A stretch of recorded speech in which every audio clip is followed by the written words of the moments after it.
Hi, it's Ashleigh from Sweet Dreams Bake Shop, and this is my Italian meringue buttercream recipe that I normally use, but I replaced it with brown sugar, which just gives it a deeper caramelized flavor. The only thing that you have to do differently with this is use a deeper pot, as it will bubble up a lot more than the granulated sugar with water. For full and more detailed instructions on how to make that buttercream, you can go ahead and check out that video in the right-hand corner.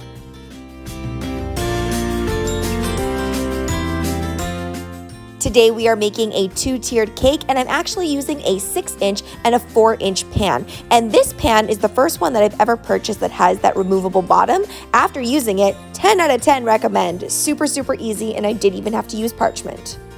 In my last Fail Friday video where I transformed my pig cake, somebody asked, why do you have bare patches even after you have coated your cake twice? Now, this is a pretty common error for me, especially when I am rushing or when I'm working on squared off cakes. Now, the way to prevent that is you want to make sure that you really chill your crumb coat sufficiently. Chilling it sufficiently pretty much guarantees that you're not going to lift it off when you scrape off the excess icing.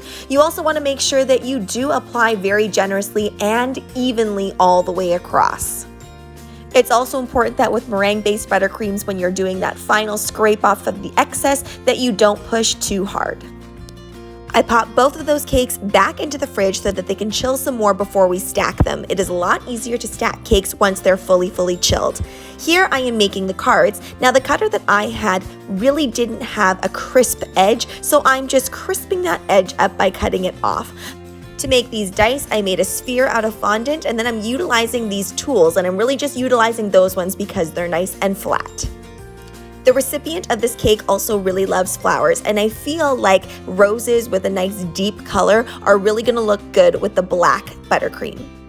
I've utilized this cutter several times, but I'm actually treating the petals just a little bit differently. I'm being a little bit more even with how I flatten out these petals. Then I'm just adding a little bit of water, folding it in half, and rolling it up. Now, whenever I roll this up, I do make sure that one panel is a little bit higher than the other so that the petals look like this. You want to make sure that you don't let the inside petals peek out higher than the outside petals.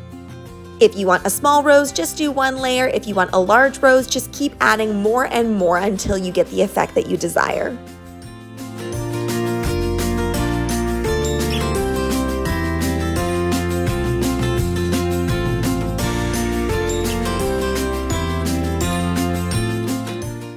This was chilling in the fridge for about an hour. I do find that the Italian meringue buttercream needs just a bit more time than American buttercream, and I am cleaning up the board. Now I'm using some bubble tea straws for my support. Now, the top cake is only a 4-inch, so really it doesn't require that much support, but better safe than sorry.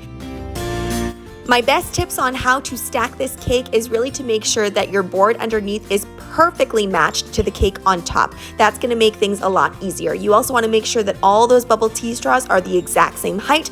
And finally, you want to make sure that you have a dowel going through the whole cake just to make sure that everything stays in place.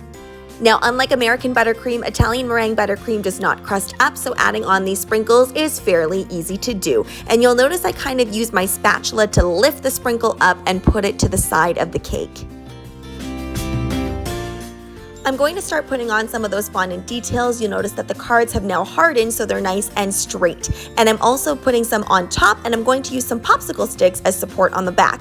You'll also notice that I haven't painted or added any detail to any of the fondant yet. The reason that I do this is because since they're overlapping, I technically don't have to cover all of the card. I can just add some of the details. So I like to do it like this, so I can just add the details directly on the cake. That way I don't waste any time.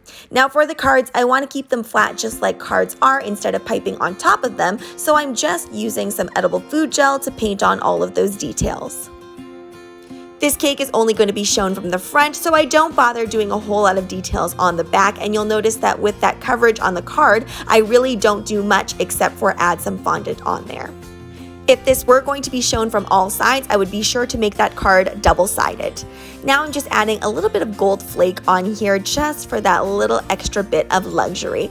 You don't need to add anything for the gold flake to stick, it will just stick automatically. In fact, you want to breathe really easy around this stuff because it will stick to anything and everything.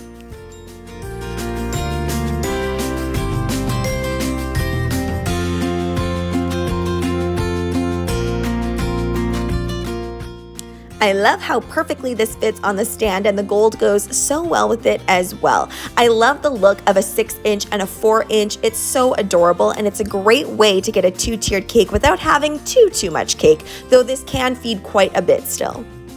My apologies, I'm missing some of the footage where I actually paint those roses. All I did was I airbrushed it with some pink and then added on some red to the tips.